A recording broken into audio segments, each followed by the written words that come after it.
Okay, so like I made this little PowerPoint and it has like pictures and stuff, and I'll like share some stories, and then at the end, if you guys like want to ask questions, I'll answer those too. Not too many questions, but a few would be nice. So yeah, so Nate, what do you want to do the next slide? Yeah, first of all, thank you for supporting me, you guys. Thank you for like all your prayers. If you supported me financially, for coming to this, if you read my blog or anything like that, just thank you so much. It means the world to me, and could not have done any of this without you. So yeah, thank you so much. So what I did was called a DTS, which is like a discipleship training school. And the first 3 months is called lecture phase. And so we had class every day, and each week was a different topic. So I listed a few of them. The first week was called Character and Nature of God Week. They do that first because like you can't really understand who God is. You can't really like hear God and learn about him without a firm foundation of who he is. So we talked through the whole Old Testament, and each story, like each passage, we would stop to think of like what that says about who God is. Because even if his name wasn't mentioned, it says something about him because it's his word. So that was really cool, just getting to know who God is and why specifically he is, and how to know that about him. So like he's personal, he's intentional, he's like generous, like those kinds of things. And then next we learned how to hear his voice, and we talked about how to have healthy friendships and relationships with your family, dating relationships.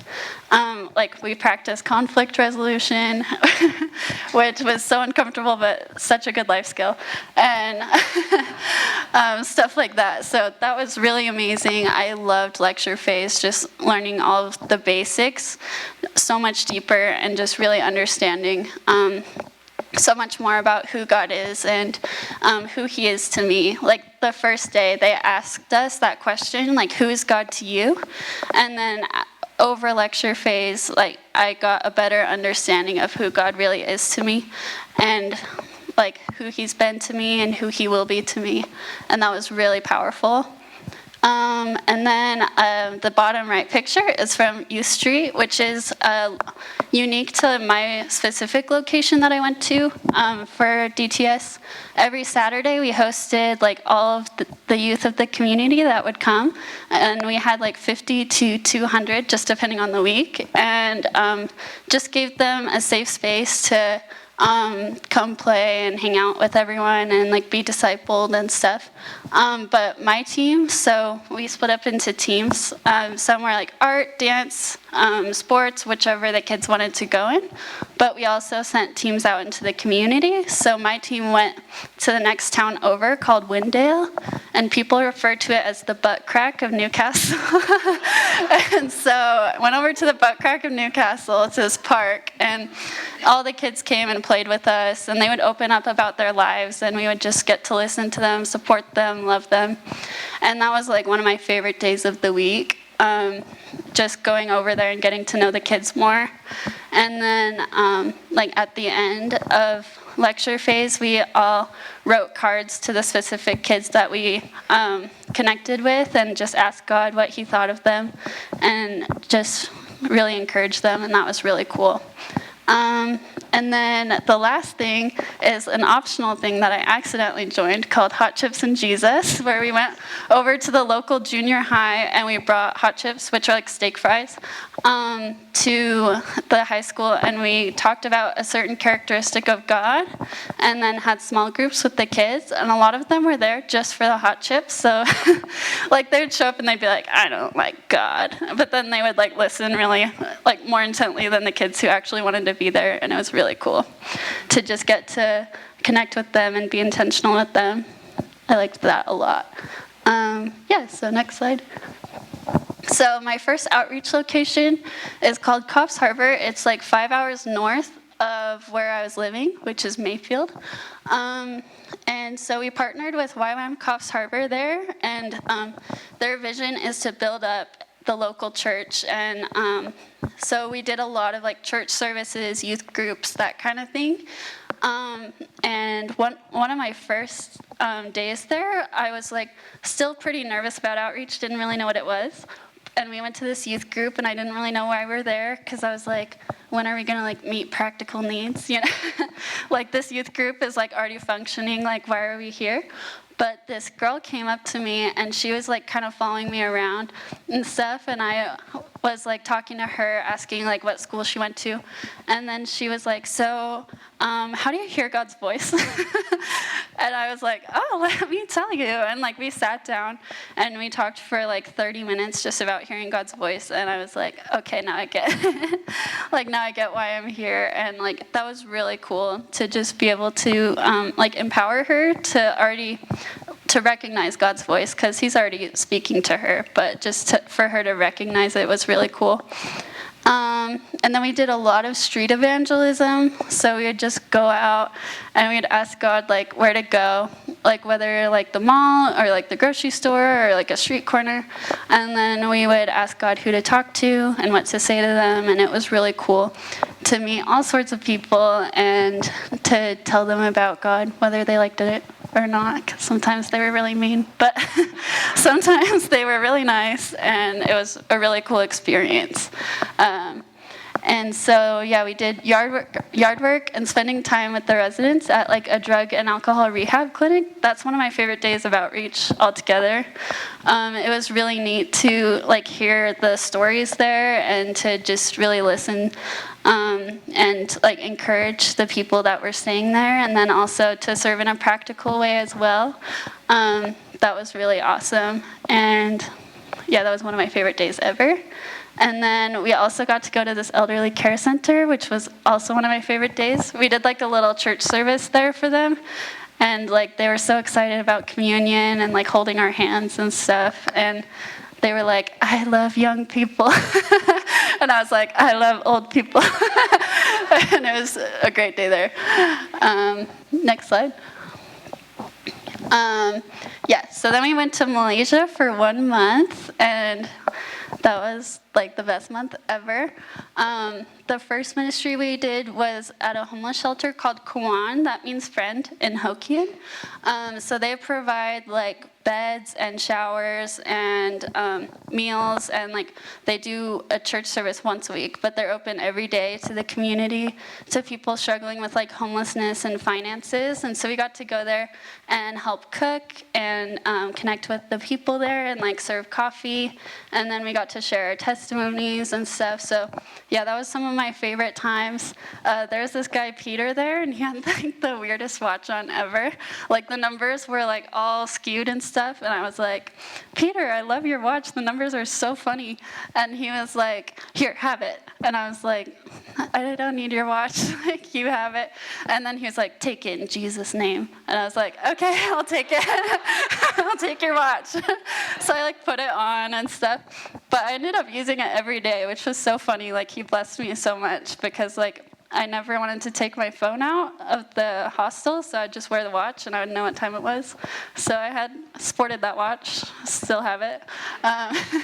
So that was really cool. And then every time I'd go there, he'd be like, hey, nice watch. And I'd be like, thank you, it's Gucci. And then I think the most like challenging but rewarding ministry we did was definitely the refugee school. We would teach there 4 days a week, like literally teach like math and and like everything I've never taught in my life, and to teach kids whose English is their second language, been through so much, and like they're all different ages, and it was really challenging to teach them and figure it out. But it was so rewarding to just like see the kids start to catch on to what I was teaching, and to figure out like different styles, and then to hang out with them before and after school and like hear their stories and get to know them and encourage them. And all the students they're refugees from Myanmar, and they came over to Malaysia, yeah, so they were all Muslim. So I couldn't like talk about Jesus at all, but we could talk about God, and they knew we were Christian. And so we got to like share testimonies all the time there, and just different things and encourage them. and that was really cool, and like just so beautiful. I also have pictures on the next slide. So we also did lots of street evangelism there. The people there were so amazing, like so kind. Like if I just went to a park and like sat with someone in Utah, they would be like, "What are you doing?" But they're like, "Oh hey, like I'm David," or whatever. And so we made so many friends every single day and just got to know so many beautiful people, and that was really awesome. Another ministry we did was we went to an orphanage, and that was the hardest one for me out of all of outreach. Like I walked in and I saw like 20 boys, like 4 to like 14 years old. I just walked out and I was like, all these kids are orphans. Like I don't even know how to be here right now. So that was really difficult, but also like taught me a lot about just how to be intentional where I am. Like even if I don't think I'm making that big of a difference, I'm definitely not making a difference by not trying, you know? So just to go there and like give my all, even though I don't think it's doing anything, like it could be doing something. So that was really cool. And then we also went to this hospital, and we prayed for patients that would accept prayer. And one guy was healed while we were praying, which was really cool. Like he was in like a ton of pain, like with his heart, and English was his second language, so I couldn't really understand what he was saying was wrong. But like in the middle of the prayer, he was just like, pain gone, like shouting at everybody like else in the hospital, because it's just beds like open. Like there are no separate rooms or anything. So everybody was like, can I have prayer? And then we also got to go to Penhop, which is Penang House of Prayer, a few times, which was really cool to get involved in like the local Christian community and see what was going on there, which was really cool. Like a lot of the people there like taught me a lot about like praying with authority and stuff, and that was really cool. Yes, this was one of my students at the refugee school. He was so smart. And when the kids were being bad, I would just write like really hard math problems on his paper and then try and get their attention, and he would do them. Like he was so smart. All right, next slide. Okay, so sorry, these are kind of small, but this is me sharing my testimony at Kwan. And then this is a guy at the hospital that we prayed for. His wife was a Christian, and they'd been married for 26 years, and he was like the firmest atheist ever. And she would just pray for him every day, and people would ask to pray for him or share the gospel with him, and he would say no. And then we went there and we asked if we could pray for him, and he was like, actually, yeah. And then we prayed for him, and we're like, do you know anything about Christianity? And he's like, a little. And we're like, do you want to hear about it? And he's like, actually, yeah. And, so we shared with him, and we were like, do you want to accept Jesus or like respond at all? And he was like, yeah, I really do. And then he prayed and accepted Jesus, and we all got words for him. And then like after his wife shared with us like their story of just how hard it'd been to be married and be like two different religions and all this stuff, and how hard she'd been praying for him, and like how like she couldn't believe that like, this day was here. And then so after like spending a lot of time with them, we left, and one of us had to go to the bathroom, so we were waiting outside the bathroom, and we just saw them walk past like that. And I just thought it was like the most beautiful moment ever. Just that, like, I don't know, it was a privilege to be a part of that. And these are some of my students too at the refugee school. And then this is at the orphanage. I taught everyone a dance and song. And so I like sang and danced by myself in front of everyone. And I was like, I can't believe I'm doing this right now. Like, I don't even sing and dance at all by myself. To do it in front of people was really weird. But then, like, yeah, I just couldn't believe I was doing that. And then this is me sharing my testimony at the refugee school. And then this is at Kwan. This is Peter that gave me the watch. And then this is at the orphanage as well. And then this kid, we would always play Spider-Man like so intensely. And I like never really played like running or yelling or anything like as a kid. But like I kind of unlocked like this like childlikeness while I was gone, to just be able to like give my all like for kids and to bless them. And so that was really cool. Like I always had like 10 boys like before school just running around with me, but this one was always there. Yeah. So anyway, next slide. So then we went to Singapore for 1 month, and I was really upset heading to Singapore. I did not want to go there at all, because Malaysia is like third world, has lots of practical need, and Singapore seems to have everything. So I was like, what purpose would we serve there? Like, I want to be somewhere I'm needed, and had a really bad attitude about it. And so then we had been there for 1 week, and I still had a really bad attitude. And then I realized, I was like, I'm in Singapore, so I'm here, like the orphanage. I just need to figure my life out and give my all, whether I think I'm needed or not, because I'm here. And so I asked God to show me why he sent us there and how he saw Singapore. Like about 1 week in, and that morning we headed to Celebration of Hope, which is the top left picture is from that. It's like a Billy Graham type rally, so it's free, and it's at like the National Stadium, so they filled up the National Stadium with people, and then just shared the gospel, and people could come down and accept Jesus if they wanted to. But that day was like a children's and families rally, so they didn't have them come down to accept Jesus, they just had them stand up. And so I was standing on the track, having just danced along with like a bunch of kids songs. Again, I'm dancing in public, I don't understand. And so I would just dance for all these people, and like I was like, what is this doing? Like, how am I dancing and blessing people? But then thousands of people just start standing up, and like a lot of them are crying, and I was like, holy cow, like I'm a part of something, and like Jesus is really moving here. And he was like, yeah, like Singapore might have everything, but they still need hope like anywhere else. And I was like, I got you, Jesus, like I understand. And so that picture is from another day. The other days we got to be on the floor, and people would come down from the stands, and we got to pray with them to accept Jesus. And that was really cool, like a beautiful moment to be a part of. Like the first lady I ever prayed with, like I was like, did you just accept Jesus? And she was like, with all of my heart. And I was like, oh my gosh. Yeah. So another cool ministry we got to be a part of was this warehouse. This woman had like 6 cubicles like at a warehouse, and it was full of like what seemed to be like random junk, like, and I was like, what is this? And then she started to tell us lots of stories of just, she prays over the warehouses, and then people ask her to send them like care packages like all over the world, and she asks Jesus what to give them, and then she just pulls stuff out of the warehouses, packs it up, and then like sends it to them, and it's exactly what they need, which is really cool. And while we were there, she was like, if you find anything that you think is for you from Jesus, just tell me and I'll give it to you. And I was like, this is so weird, but kind of cool.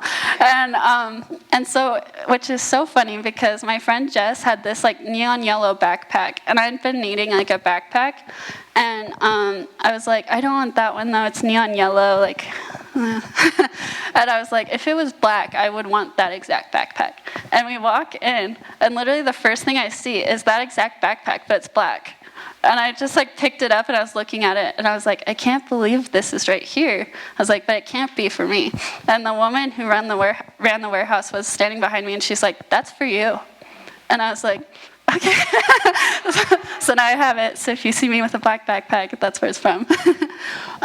Yeah, but so we got to like make care packages for people like all over the world. Like I was making one for the Philippines, for this village, and so I was just like sifting through clothes and like toiletries and like all that stuff, and it was really cool to be a part of that.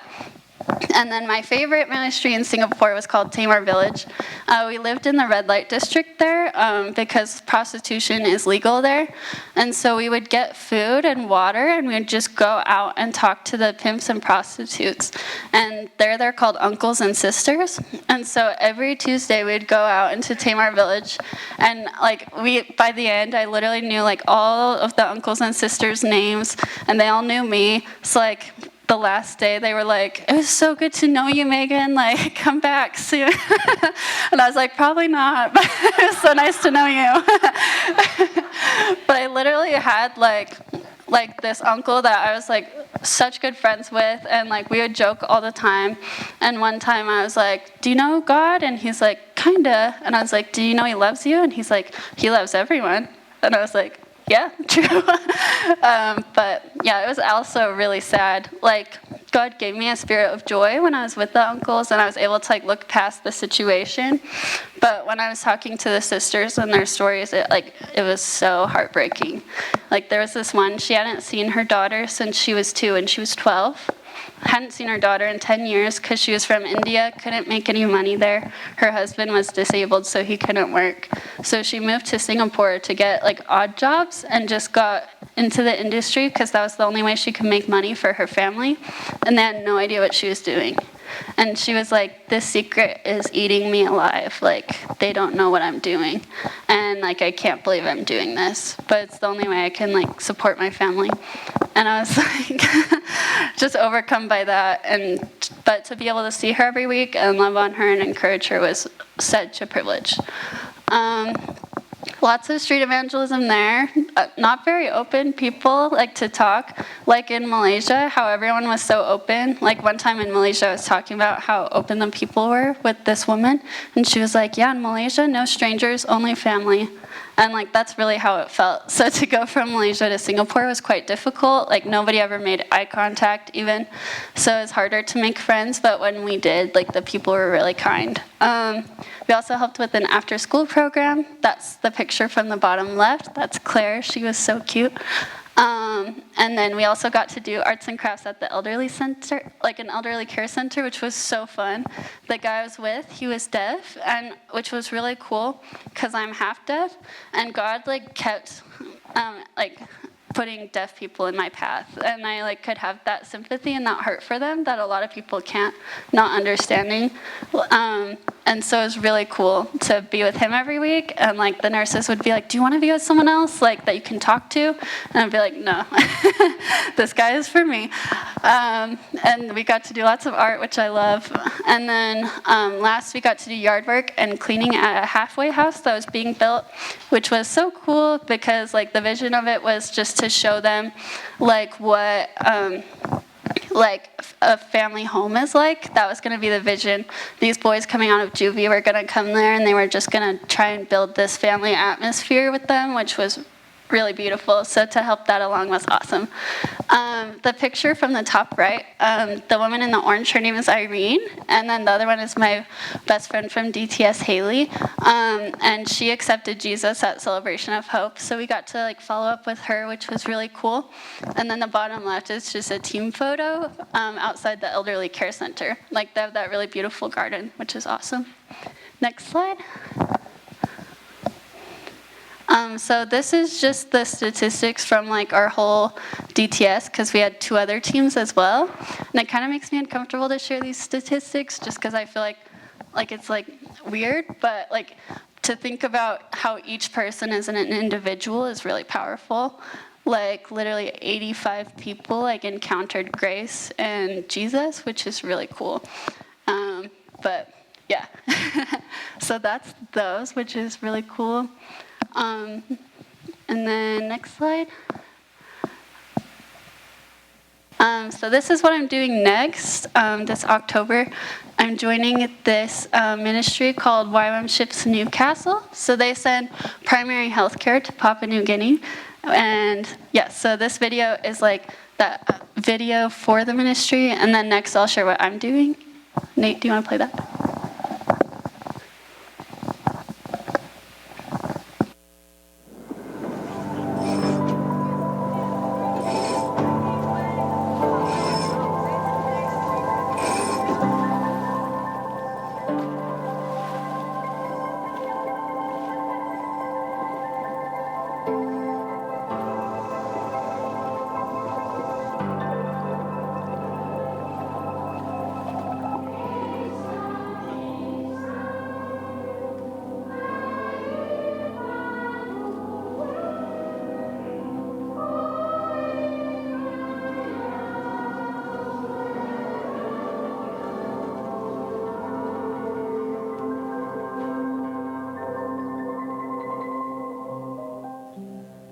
Three 370,000 people in Milibit province, and 3/4 of that lives on the islands. Milimbay's maritime province a lot of our population are actually isolated. We have big challenge as far as transportation is concerned in reaching our rural communities. So our need for us is basically visiting the health facilities to support them in the service delivery.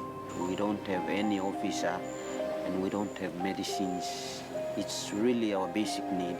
The current challenge that the Papua New Guinea government is going through with the shortage of drugs, and of course the women and children, and particularly on the birthing issues. Maybe last year, one mother delivered in the village and they cut the baby's cord really short, and after 1 hour and the baby died because of the bleeding. People are now in dire need of those services, and one of the challenges for the Provincial Health Authority is to go rural and provide those basic services that are really necessary for our people, and particularly the mobile clinics, public health programs, and some of those things that we can do to make people aware of their health. There is urgency into it, really. We need to desperately step in there and run these services. I simply say we need you.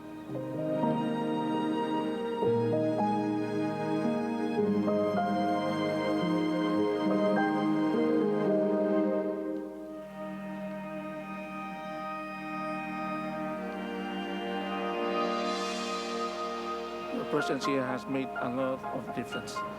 We appreciate how far YWAM can take us to reach those areas that government has not been able to go.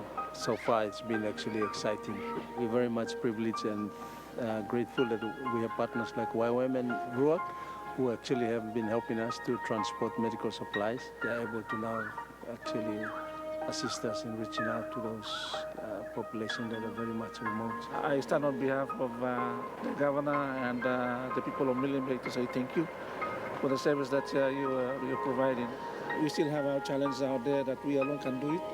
So what you're doing is actually an intervention. Work must be here to continue to drive this program. It's all about dealing with good people and dealing with a bright future for our generation yet to come.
So it's funny because I've seen like a million videos like that, but I actually know the people in that one. That's kind of funny.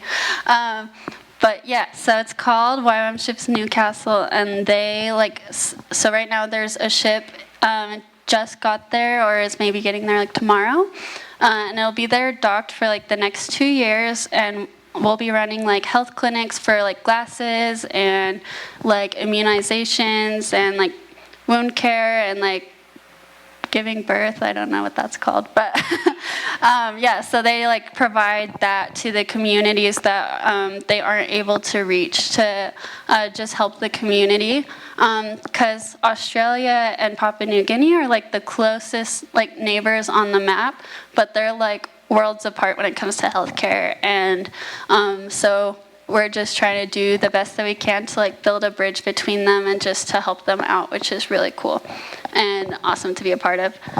So what I'm doing is I'm going to be in business and PR, which sounds so official, but I'll be a 2-year commitment. I'll be in Papua New Guinea living there for like 3 months next year, and then I'm not sure how long the next year. And then other than that, I'll be living in Newcastle and working in the offices, like writing their blog, and doing like their social media, meeting with yacht clubs to like recruit and raise support, and like meeting with local government officials, which is fancy. Next slide. Yeah, so it'd be such an honor if like any of you wanted to partner with me like through prayer or like financially, because it's gonna be a lot. Like I don't get paid to do this at all. I have to actually pay my own way, which makes me nervous, but I know God can do it. I've seen it so many times before. But yeah, that would be such an honor, and to just, yeah. Next slide. Yeah, so this is how much like I will have to be paying to go there. So I need like $3,000 to leave. So health insurance, flights, visas. I also have to take a MDS course, which is a ministry development course. I would take it every Wednesday, and just that will give me a certificate 4. I got a certificate 3 for doing my DTS in Christian missions, and then certificate 4 in Christian missions. But I just need to have that for my student visa, which I'll have to be there. And then like $800 a month for staff fees, living, all that. And then to start saving to go to Papua New Guinea next year. To help them run their clinics and to meet with the local government officials there and to just help build up that community. Next slide. Yeah, so thank you again for how much you've supported me so far. I love all of you guys. You all are incredible. And yeah, so this is like the Q&A part, if you have any questions for me. Hello? Yes. No. No. Good question. Yeah, she's been sitting on that one since slide number 2. So, any other questions?